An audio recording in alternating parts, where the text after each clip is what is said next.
Good morning, good evening, good afternoon, everyone, based on your time zone.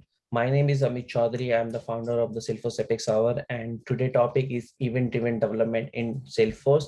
And we have a special guest from the Salesforce Developer Evangelist team, Stephen, with us. And let me hand over him for his introduction and the presentation. Perfect. Thank you very much for attending, and thanks for that quick intro. As was said, we're going to be talking a lot about events today in all different forms and capacities as they exist on Salesforce. But first, before we get started, as I do work for Salesforce, I do have to point out our forward-looking statement. I may talk about some future features or functionality today, and just be sure to make sure that you're making all of your purchasing decisions based off of our currently available products and not any of the new stuff that I'm going to be talking about. And so just as a quick introduction to myself, my name is Stefan Chandler Garcia, and as I said, I'm a developer advocate at Salesforce. I've been on the team now for about a year, and prior to that, I was a technical architect for Salesforce in the UK. But even sooner than that, or much before then, I've been an ISV, I've been a customer, I've been a partner, I ran a practice. And so I'm very familiar to sort of Salesforce development as a whole and have sort of worked in all capacities around the technology. And today, like I said, we're going to be talking about event-driven development and what that really means in Salesforce. We're going to be talking about the different types of events that Salesforce takes advantage of. So we're going to be talking about the browser and how the browser handles events. We're going to talk about PubSub and platform events and some of those capabilities. We're going to talk about WebSockets and then a few honorable mentions and other aspects and places in Salesforce that use events. And so to start off, what is event-driven development?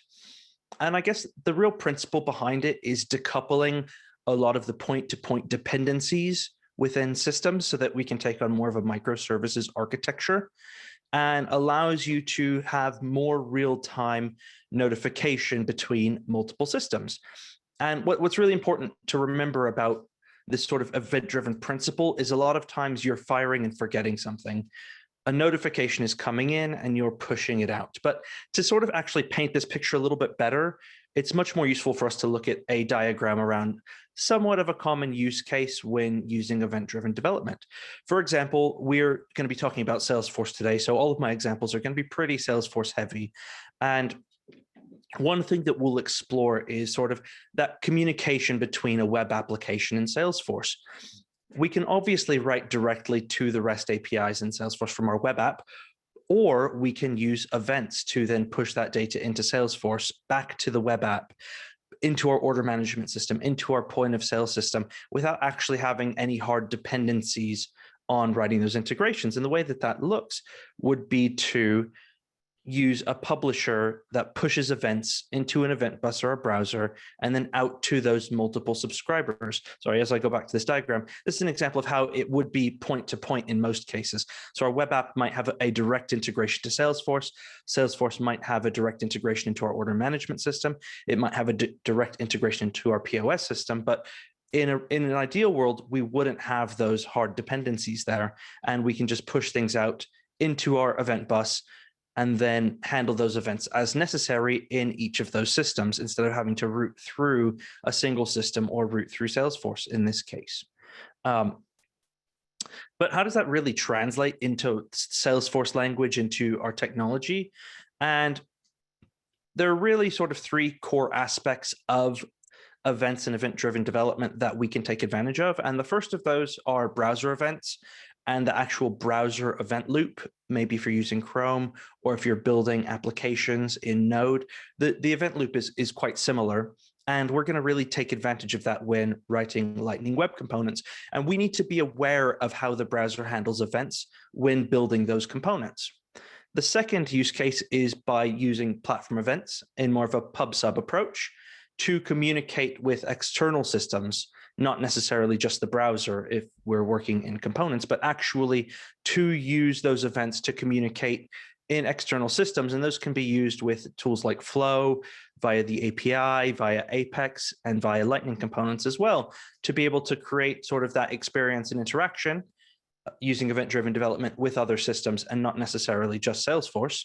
And then lastly, we're going to talk about WebSockets. and how WebSockets work as a streaming service for using large amounts of data and visualizing that in Lightning Web Components. And there's sort of three different ways, not necessarily related, but using the same patterns and principles that we use events in Salesforce. And I thought it'd be great to actually bring them all together, because we hear the word event all the time in our development, in many different places, in many different types of development and concepts. And I thought it'd be good to just bring them all together and talk about them in one single event, even though they aren't always related in the same way. And so we're going to actually start out with browser events, which I think are a lot of fun. There's a lot of things that we can do with them. And to get started, I thought it'd be good just to show you a little bit about how the browser handles events and how they work. And so we have our browser window. So say we're working in Chrome. It has the Chromium engine that's handling all of this for us. You may have a request like a click in the browser, a mouse move. You might have something like the page loading. You might have an event firing from one of your Lightning Web Components. That's then queued up and put into the event loop within the browser. Once it hits that transaction, it then runs the operation and then passes the callback back to our front end or to the processor, whatever operation is happening, to let them know that it's finished. So for example, every time you click your mouse, the mouse is then sending a request into the event loop. It's then registering the click. You may have clicked a link. It's then taking action on that. You may have an on-click handler somewhere else. It's then taking action on that, and then letting the component or the page know that that action is completed. Now, the best way to explain this is to actually kind of show you what this looks like in the console. So we're going to spend a lot of time in this section actually in the browser, in our console, looking at how this works. And so if we go into our JavaScript console here in our browser, we can write a handler to capture any event that's happening on the page. And so the first thing I want to do is I'm just going to write a little function here. And we're going to call this function handle click. Okay. And on this, we're just going to set an alert. And then let's just say it's in a little message that says the mouse has been clicked. So say mouse clicked. And then let's go ahead and close that and then just register that. Okay. Now, what we're going to do is use an event listener. And we're going to go through event listeners in a second and attach a listener to the browser window itself so that it can take that and do something with the function. And so we can just say quickly window.add event listener. Okay. And then we're going to call that click. We're going to call our handle click function there.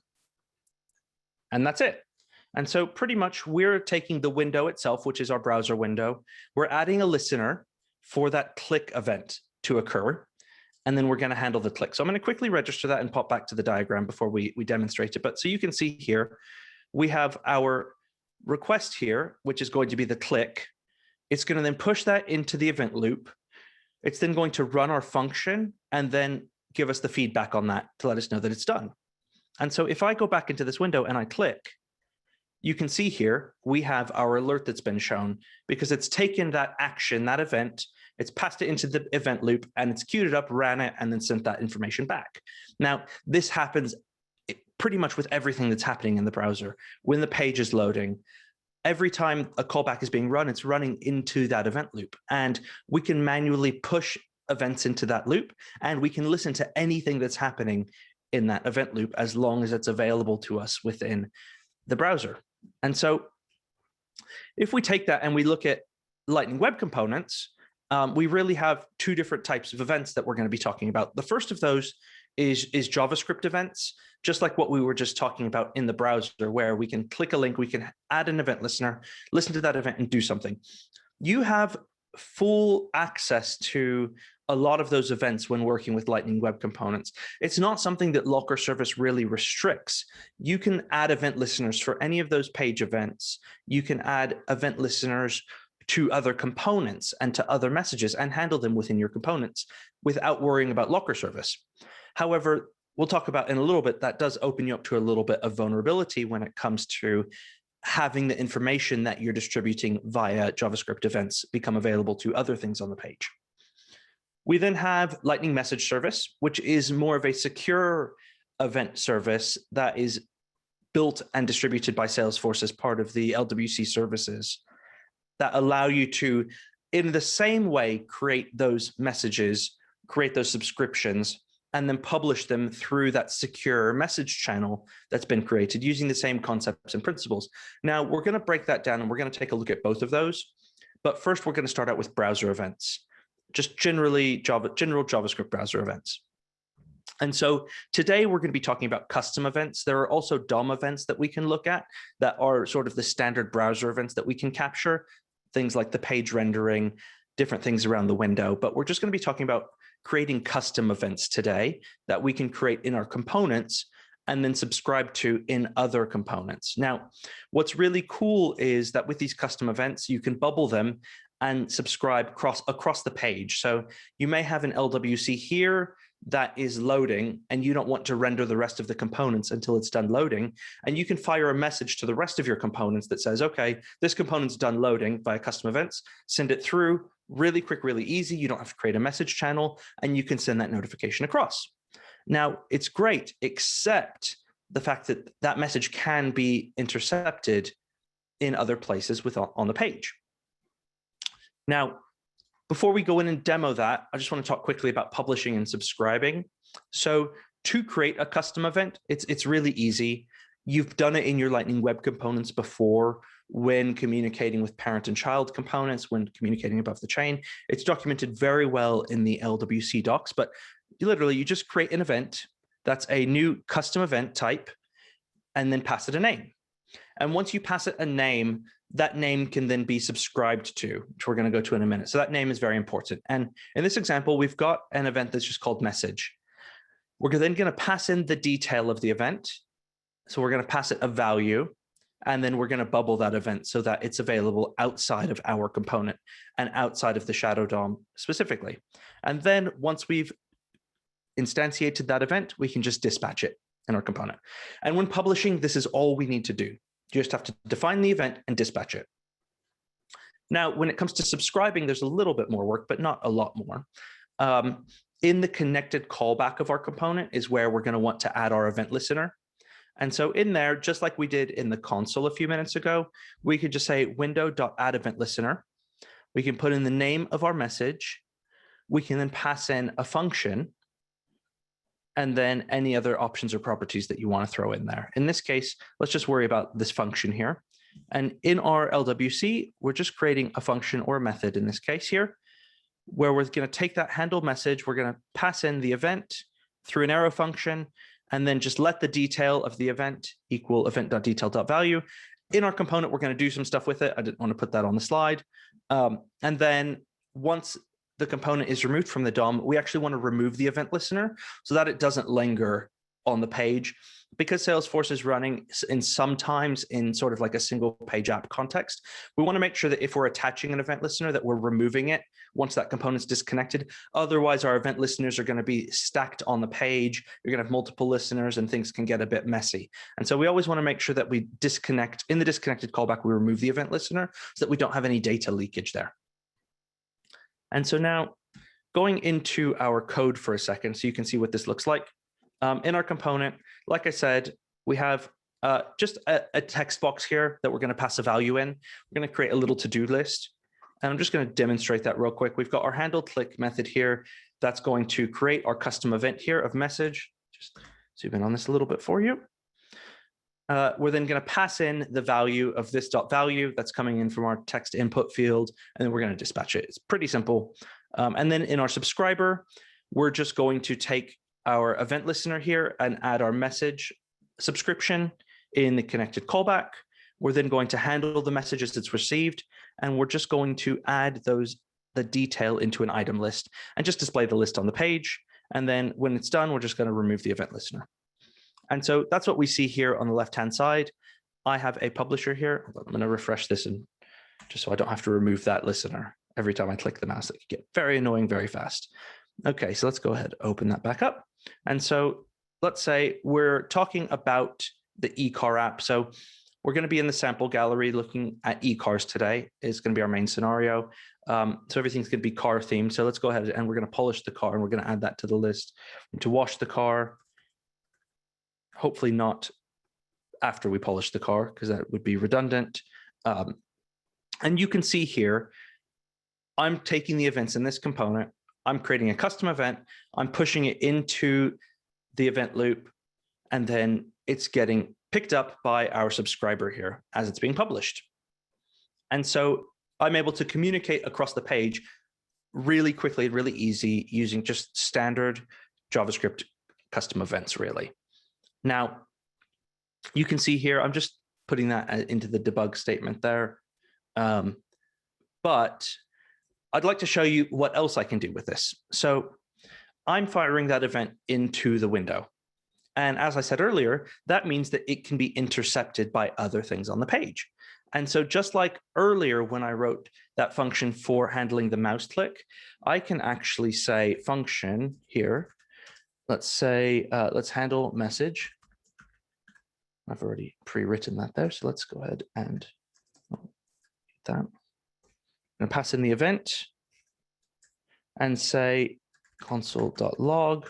And let's say console, and then our event.detail.value there.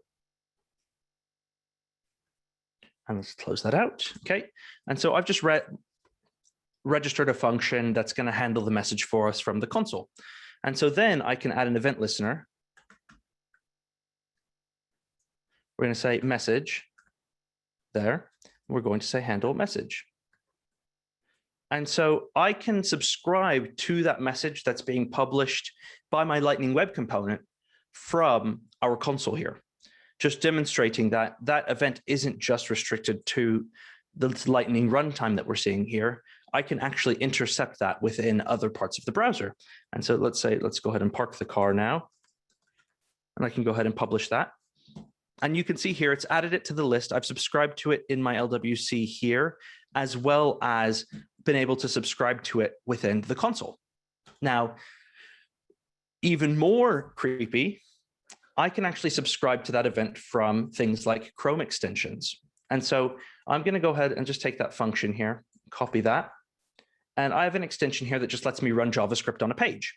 And so I'm going to go ahead and put that in there. And let's go ahead and say this is coming from our extension, the value. And then let's say window.add event listener message. And then let's do handle. Just for posterity, I'm going to go ahead and change that name. Okay, I'm going to save that and enable it on this page. Okay, so now let's go ahead and add one more thing to our list, and we're going to say we're going to sell the car. Okay, and publish that. And you can see here, I've been able to get that message in my Lightning Web component. I've been able to get it in the console, as well as from an extension in the browser. And so this just needs to reinforce that when using custom events, it's really cool and really easy to be able to communicate across the page using them. However, you don't really want to be sending sensitive information through custom events because it can be intercepted by our browser, by our extensions, and potentially any malicious activity that's happened or been installed into the browser. You really don't know. And so you should always be wary of things like that when developing and when understanding when you should be using what types of events. Which is why we have Lightning Message Service as part of the Lightning Web Component services. And so Lightning Message Service takes that same concept of using those custom events and those subscriptions, however, it funnels them through a channel. And so you may have your component one on the page, you have our input component, our publisher, we then have our subscriber that's displaying the list. And you can take those messages, define them, assign any values to them, and just pass them through the channel instead of through that standard event protocol. Now, it works in a very similar fashion, but is more secure because you have to have subscribed to the channel specifically in order to actually receive that event. And just as a quick example here, you can see in this sample code here on the slide, what we have to do is actually import that channel from Salesforce. And once we do that, we can then do something. with that channel. So once we publish or subscribe to it. Now, the channel is actually quite interesting. It's defined in XML.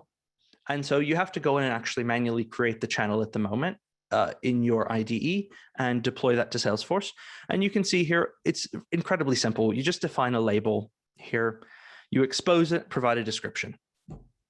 Then you can pass data, anything you like between that channel. You can specify specific fields in part of the definition, but in this case, we're just going to pass anything in the body and send it across those pages. And if you check out the docs, you can see sort of the basics around how to set this up and configure, but we won't go into that in too much detail today. And so there are a couple of different things that you need to understand around using Lightning Message Service. When you're using custom events, all the protocols that you need are built into the browser. And so you can just create the event and publish it. However, when using Lightning Message Service, we actually have to import a couple of things. So you have to import things like the message context and the helpers to create the message context. And by creating the message context, it sort of instantiates the protocol that the messages are being sent across in the browser window. It then allows you to import a publish method that then uses that context to publish the events, and a subscriber method that then uses that message context to subscribe to the events and handle them. So it just adds a little security wrapper and a little bit of boilerplate around the events, but the added benefit that you get is worth the extra overhead and the little bit of code that you have to write over using custom events to communicate between components. And so in order to publish an event, remember in our last example, we just create the event and dispatch it, where here we need to import that message context, so the create message context helper, the release message context helper, and then the publish helper. Once that's imported, we can instantiate the context by assigning it to a property. So we can just say context equals create message context, super simple. Then to send a message, we just have to instantiate our message, except in this instance, we don't actually have to define the properties of it. We just pass it a body. In this case, you can pass it a string, you can pass it an object, you can pass it an array, anything that you want to contain in that message. And then we can just publish it by passing in the context of the component, the message channel name that we've imported, and then the message. And so instead of setting up the event and defining it itself, LMS kind of does that for you, and you just really need to pass in the body and that context when publishing the message. And then similarly to our other component, we want to also release that message context in the disconnected callback in the publisher, because once we've latched onto it, we want to make sure that it doesn't persist past this current instantiation of the page.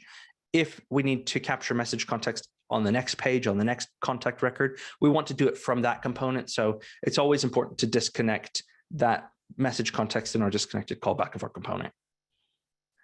Then to subscribe to the message in the same sort of path, we have to import our create message context, our release message context, and instead of publish, this time we're going to import that subscribe functionality.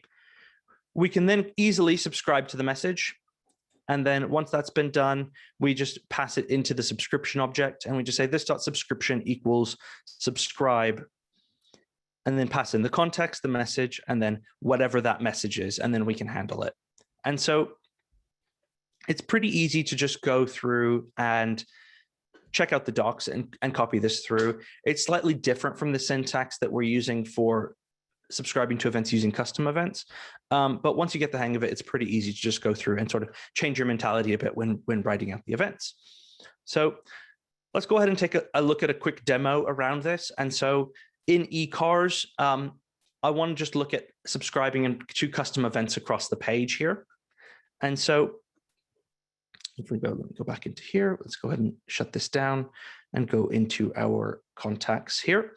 So I wanted to be able to demonstrate a contact who might have multiple vehicles from us. So we've got Victor here, our contact, and he has 2 vehicles that he owns, both 2020s. I want to be able to select a vehicle here and then display the details on the left-hand side. And so in our code here, we have our list of owned vehicles here. And inside of this, we have our select vehicle method that we're then going to pass in the current vehicle from. So you can see here, we're just passing in an event from our onClick handler and getting the vehicle ID from that event. We're then going to publish that message using Lightning Message Service that we're importing up here. So you can see here, we're importing that create message context, the release message context, and the publish here. And then we're importing our vehicle info event that we've created, or sorry, our message channel here that we've created. And then in our code, we just publish. So we run the publish method. We pass in the context that's been instantiated here. We pass in the channel name, and then we pass in our message, which in this case is just that selected vehicle that we're then pulling from our array that we can send to our other component. Now in our subscriber, in the vehicle order details here, you can see here, once again, we're importing that create message context, the release message context, and the subscribe method. We're then going to create that message context here in our component. And then in our connected callback, we're going to run our subscribe to the message channel method, and then create this.subscription equals subscribe. We're then going to pass in the context, the vehicle info, and the message, and then pass that through. When we handle the message, we have the message here. Now, I've just seen a question that I'm actually going to get to right now in the chat. When you send the message, it's serialized for you as raw JSON. And so I guess technically, if you're passing in the JSON as a string, you can. And in this case, I am passing the whole object. So just to reference this back for a second, I'm grabbing the vehicle ID from the event. I'm then creating a constant to store the selected vehicle, and then just using a filter here. So saying this.vehicles, my array of vehicles, .filter. And then for each vehicle, if the vehicle ID matches the vehicle ID from the event that's been received, it's then going to assign that into this array. And we're going to pass that entire array as the message in our event through Lightning Message Service. And then in our order details component, we're actually grabbing that entire array in that received message. We're then going to stringify that because it's coming in. Oh, sorry, it's coming in as an object. Why am I doing that? Yep, so I'm stringifying the message to check whether or not it's valid, and then I'm parsing the message. So I'm actually going to have to come back in the chat to see why I did that. I remember having to work around that to actually get the properties, but I am having to parse the received message. Oh, of course, I'm stringifying it and then parsing it. So I am incorrect for a second. It is received as an object. You can stringify it and send it as a string, but I'm actually stringifying it to check whether or not there is a message body within that. And then I'm parsing it to then get it the data back out. So I'm doing a little bit of a workaround there to validate the payload and then parsing it to get it back. So it does come back as the type that's been sent in the event. So keep that in mind. So you could send the entire object like I'm doing here, or you can send the payload itself as a string if you wanted to stringify it before you sent it across through the event. And so, yeah, so then here I'm parsing it, getting the ID from there. And then I'm just using a Lightning record form to just display the details of that. So to see that work, all I have to do is click on one of these cars, and it's sending the event through the message channel, getting the ID from that event, and then displaying the details in a Lightning record form. And so I can change that, I can interact, and that's just another way of doing the exact same thing. I could technically pass the object through a custom event, but for security purposes, I really don't want to be sending that in a publicly accessible format. And so I can use Lightning Message Channel or Lightning Message Services through the message channel to send that information across to the other component or many components on the page per se. And it just gives you another way of using that event bus within the browser.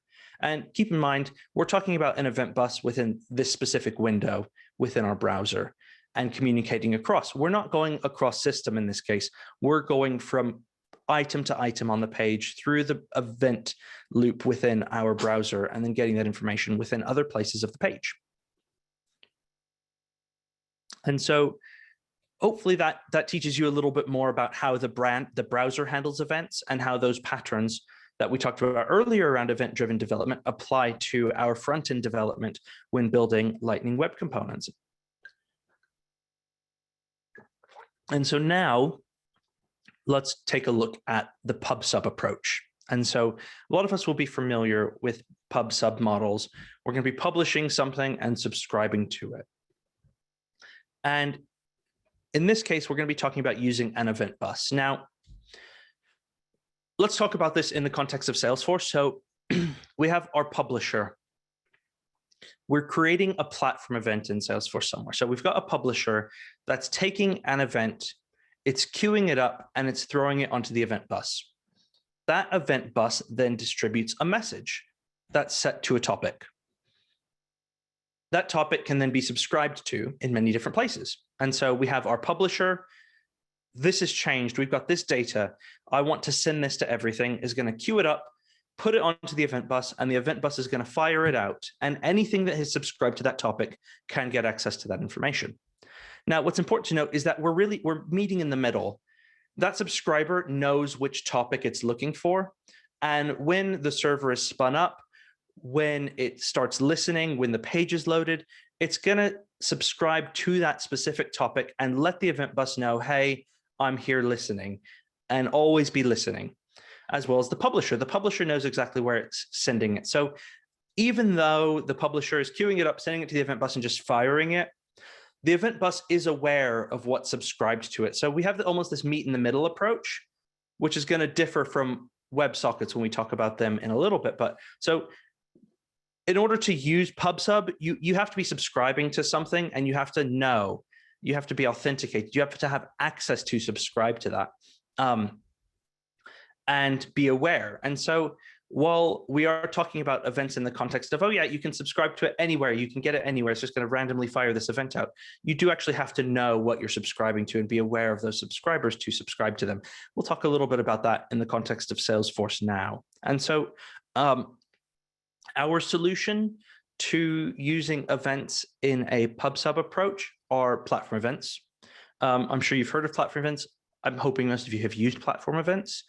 They've been around for about 5 or 6 years now, it seems, in Salesforce. And they're incredibly familiar when you start to use them, because we're defining our platform event definitions really in a very similar way to custom objects. You just pop into the UI in setup, you go to platform events, and you just create a platform event through a WYSIWYG wizard, just like you would a custom object. You give it a name, and then you give it fields. And so in this case, and in the case of e-cars, let's say we've got a service alert that we want to send. So say I've just purchased an e-car, I have an app at home, and I've got a problem with my car. I want to be able to alert you that I've got an issue.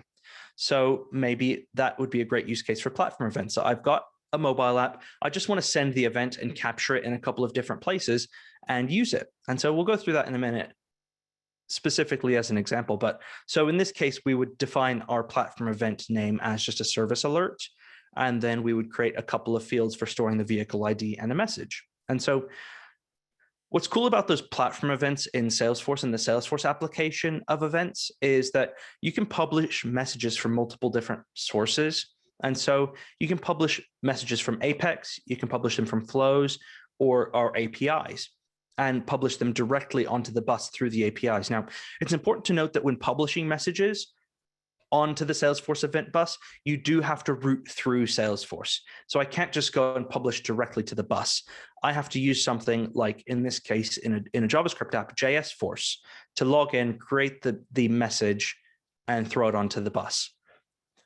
And then to subscribe to messages, you can use Apex. So you can write triggers that subscribe to messages. You can subscribe via Flow, or you can subscribe via external applications.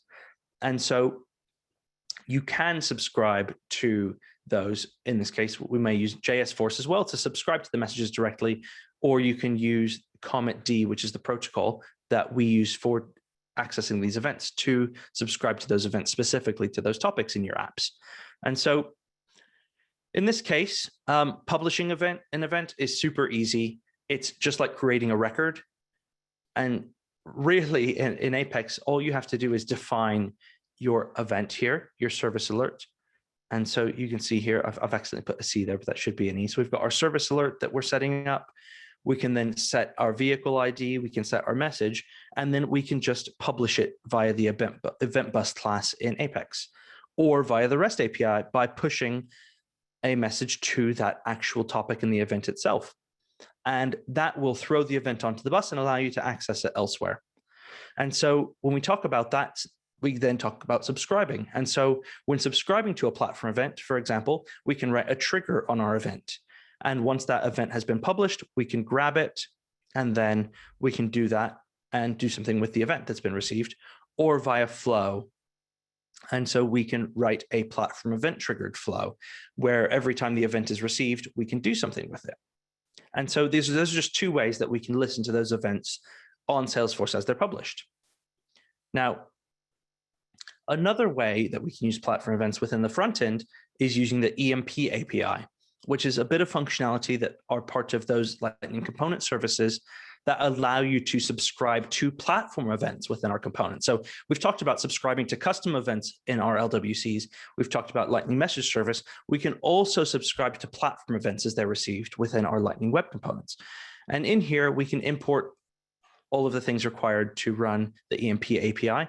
But really, when we subscribe, in a very similar way to subscribing to the message channel, we just define a callback for the message where we can do something with that data, and then we can subscribe to it. So we can subscribe to the channel name, so whatever we're subscribing to as far as our message goes, and then we can define our callback, bind it to the component, and then do something with the response. And so that we can then get the information from our platform event in our LWC. And so to demonstrate that, I've created a little mobile app that I'm just running locally called the myPulsar app that allows you to view a list of your cars. And once you're viewing your list of cars, you can then send a service notification because something's wrong and you want to let Pulsar know that there's an issue with your car. So what we're going to do is publish a platform event from the myPulsar app. We're going to consume it in Salesforce, and we're going to notify the UI and show that in the user interface to the user who may be on the record that they're having an issue with their car via the EMP API. And then we're going to create a case using a flow. And so let's go ahead and quickly pop into our code. And I'm just going to show you that service alert code here. And so you can see here, we're just importing our subscribe method, our unsubscribe, and our error from the Lightning/EMP API. We can then define our channel name. And like I said earlier, we've created a service event here as our platform event and just subscribe to that. And so you can see here in our connected callback, we're just going to register the event listener here, okay, so that we have our error handling functionality. And then on subscribe, we're going to define our callback, and we're just going to set this.message to whatever the payload is of our platform event. And then on subscribe, we're going to go ahead and take our channel here, which was the service event that we're subscribing to. We're then going to bind that message callback here. And then once it's received, we're going to just go ahead and stringify the response and then set subscription as that response so that we can go and grab the payload from there. So to take a look at what that looks like, let's just make sure that we're still authenticated here in the session, and we are. Let's go ahead and go into our page here where we have our vehicles and our details. Now, when I click this report issue button in our mobile app, I'm just using Salesforce to create a platform event and commit it to the database. And so I literally just say, this is the name of the object or event that I'm creating, pass in the values, and it will publish that into the message bus. And so when I click report issue there, make sure I'm centered on the page, you can see here in that EMP API, I've received the message here and been able to display the message that was sent from the app here in this window into our LWC. So now I want to show you how we can create that case from Flow. And so let's go ahead and pop into Flow real quick. And we're going to just quickly create a new flow. I'm going to show you how fast this is actually to demonstrate. And so I'm going to go ahead here and just create a platform event triggered flow that's going to run every time a specific platform event is received. And so I'm going to go ahead and use the auto layout. And first off, all I have to do is choose a platform event. You can see here, it's queried all the platform events that exist in our org. And there I have my service event that I've created. So I'm going to press done. And then when that's received, I can just do something with it. And so the first thing we want to do is take that vehicle ID. And actually, we want to go ahead and just look up that vehicle record here. And so we're going to call it get vehicle record. Okay, and it's going to be our vehicle order there. Okay, once that's been done, we can say the ID equals the field from our platform event here. And let's go ahead and say our record, our service event, and we can grab our vehicle ID field there. It just populates that for us. And then we want to just bring back the first record and store all of the fields. That simple. Let's just run a quick lookup and get the ID from that vehicle record. We're then going to quickly insert a case. And so we can create a record here and we can say, let's go ahead and create case. We can create a single case and just pass in those literal values there. And we can just quickly say the contact ID of the case. Case. Pass in the fields, 4 of them.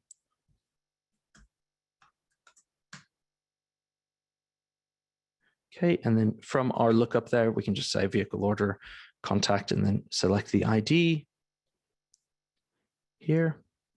We can then say our origin and say our value is going to be web. We can say our status is new. Nope, sorry, I want to select the value of new. And then lastly, the vehicle is going to be from our vehicle order here. And let's say we want our vehicle there. Okay, and we can press done. And so really quickly, I just wanted to demonstrate like how easy it is to subscribe to a platform event. This is super easy to do via a trigger and a class as well.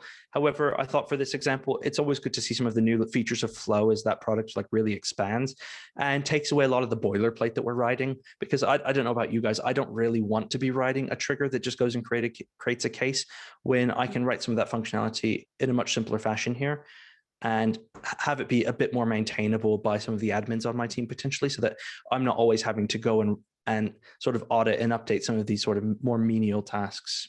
And so let's go ahead and save this as a myPulsar case, PE case flow, and go ahead and save that. Hopefully I've written everything correctly, and I can activate that.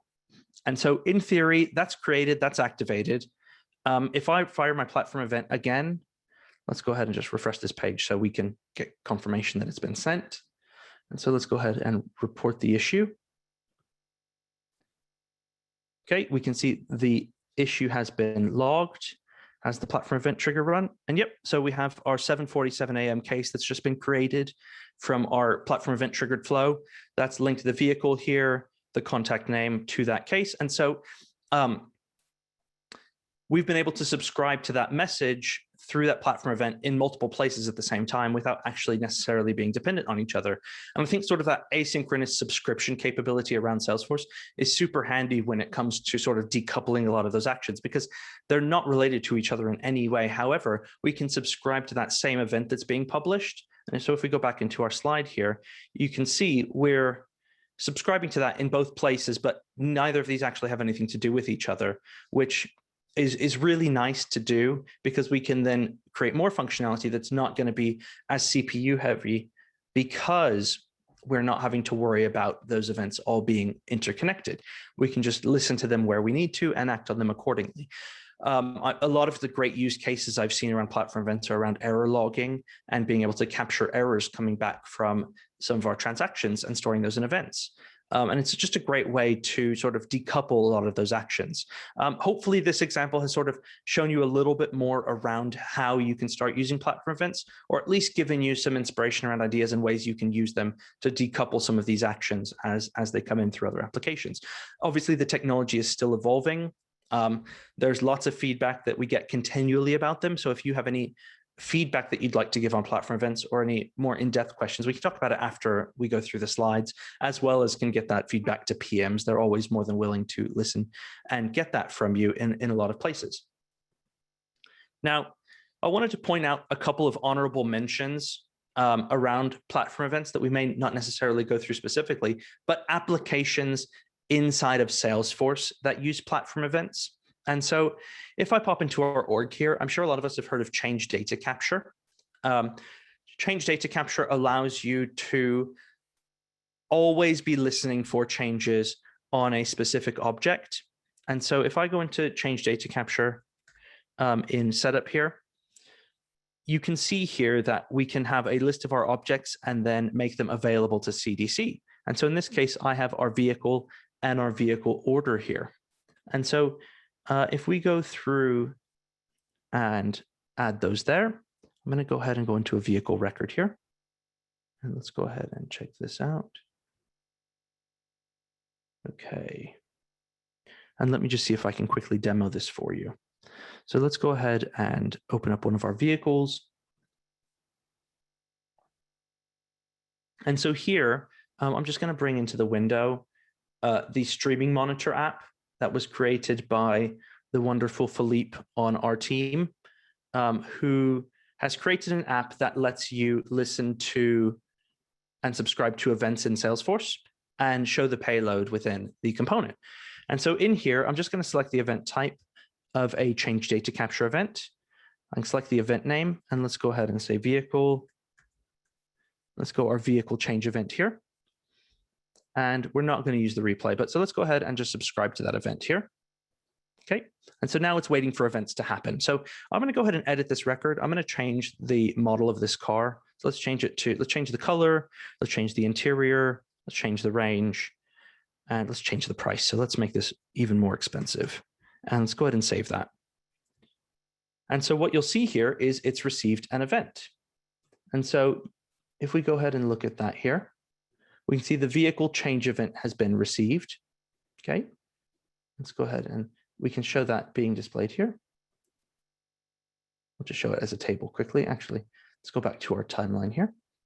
And as we change that record, we can see here, it's going to be firing that event each time here that that event is received.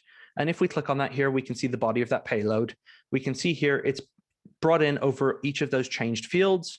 And then in the header, it will tell us things like the last modified date, all the fields that were changed, where the change happened, the transaction key, and which record IDs were changed, so that we can then intercept that in other systems if we're trying to sync data between Salesforce and other applications, or if we want to listen to that in other places within Salesforce. And that is just sort of one way that we can use those events. Now, I didn't prepare to be showing this, but I'm just going to quickly see if it's enabled in this org. And so let's go ahead and refresh this page, and let's resubscribe to something else. I'm going to go into a lead record here, and we have a lead in this org. I'm sure we've got some contact fields. We do. Okay. If we go back to our slides real quick, so that was change data capture. The next one that I want to talk about, and then we're going to try and demo real quick, is consent events. And so consent events are relatively new in Salesforce.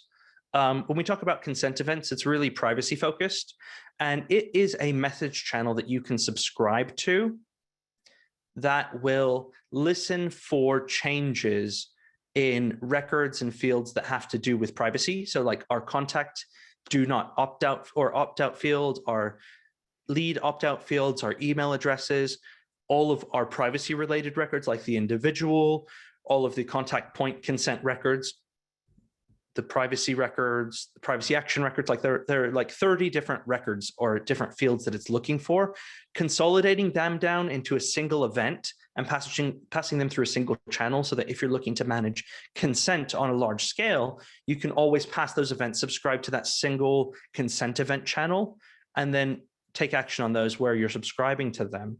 And so let's go ahead and see if we can demo this real quick. Okay, so let's go into our streaming monitor here. And so let's go ahead and subscribe to a channel.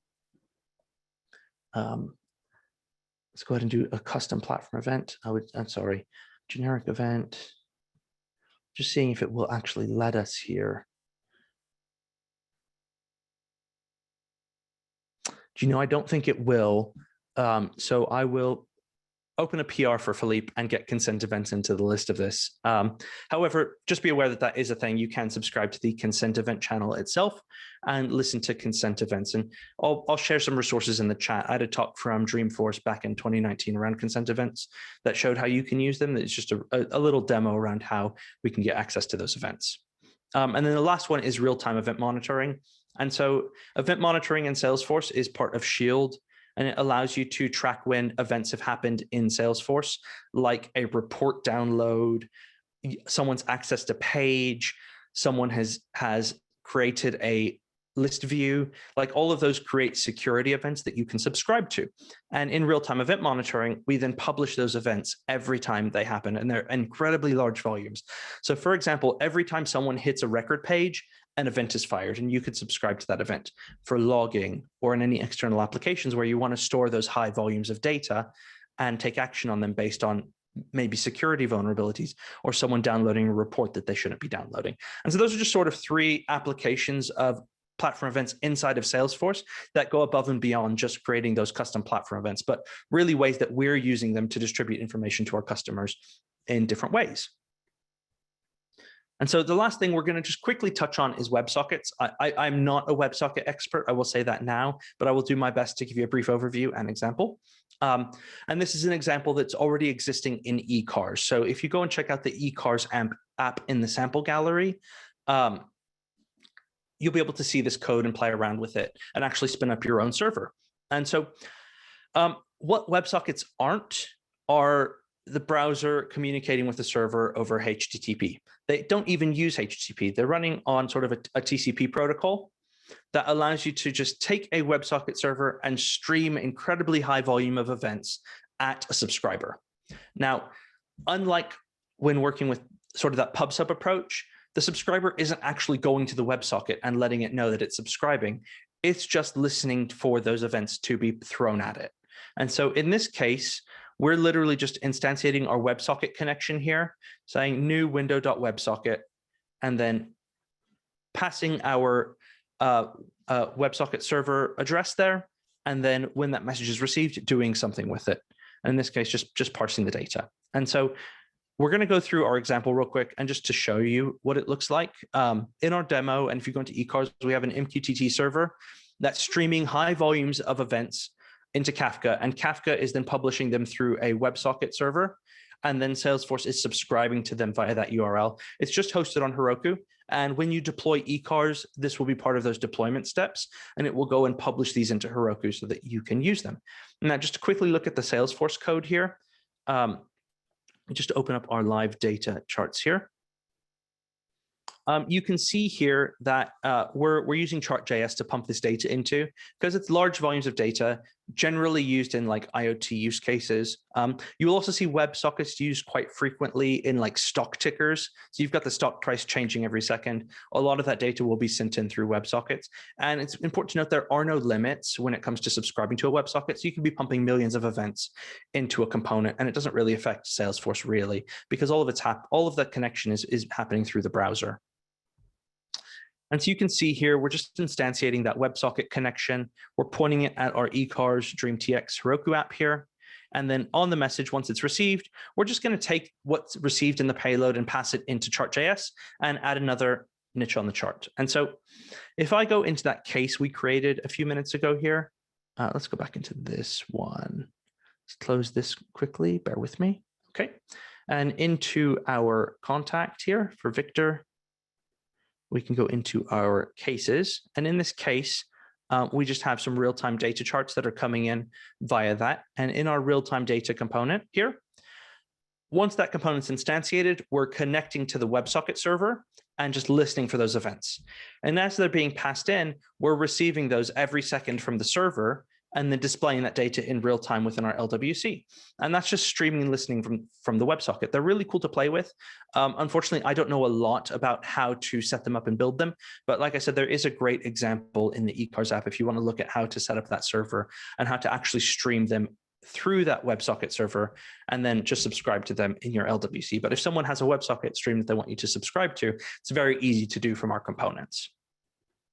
And so that's all I'm going to say on WebSockets, and just point you in the direction of a couple of resources. So number one, almost everything I showed you today is based on eCars. And so you can go and check out a lot of that code in the eCars sample application. There's a lot more as well, and some really cool stuff coming around functions in the next couple of months on top of that. And go and check out eCars in the Trailhead sample gallery. You can see a link right here to just go and check that out and deploy it to your own Heroku and Salesforce environments. And then two other trails both on basics for platform events and change data capture are great ways to get started so that you can understand more around publishing events and be able to go and get started with some of those features. And so hopefully you can go and check that out. And just a quick shout out to some of the content that we're producing. Our job is to help and support the Salesforce developer community. Follow at Salesforce Devs on Twitter, because we have lots of information that's always published there first. And most importantly, check out Salesforce developers on YouTube. So if you want to get into Q&A, happy to go through some of that stuff or take some questions away.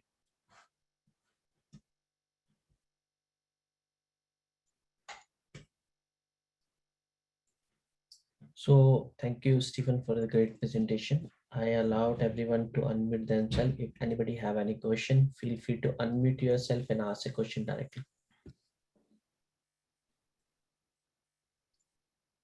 I can see one question into the chat window saying that any governor limit issue with the WebSocket streaming. No, there's not. No, because the connection is happening in your browser window. And so once that connection is made, it's only streaming into the UI. You're not going to subscribe to a WebSocket from the database level. So it's only the impact that it has on your browser. So as long as your computers have a high enough spec that they can handle that high frequency of events, in most cases, there shouldn't be a problem.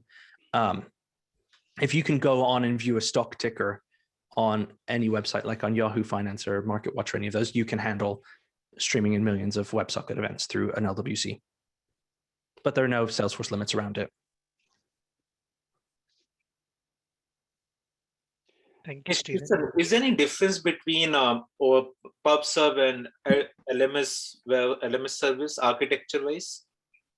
I mean, so PubSub itself is happening on an actual, so LMS is happening within your browser window. So it's not actually pushing back out to the server as far as I'm aware. It's just channeling that event through a specific channel that it's subscribing to on the front end. So for example, one of the questions that I had last time I was talking about this was whether or not I could subscribe to an LMS event from two different pages. So say I've got two windows open, the same page. When I click the button on one page, it's only received in that same page and window. It's not received in the other browser window. And so it's happening in the context of that window, whereas that PubSub approach, so in this case, platform events, is actually pushing out to the server to execute.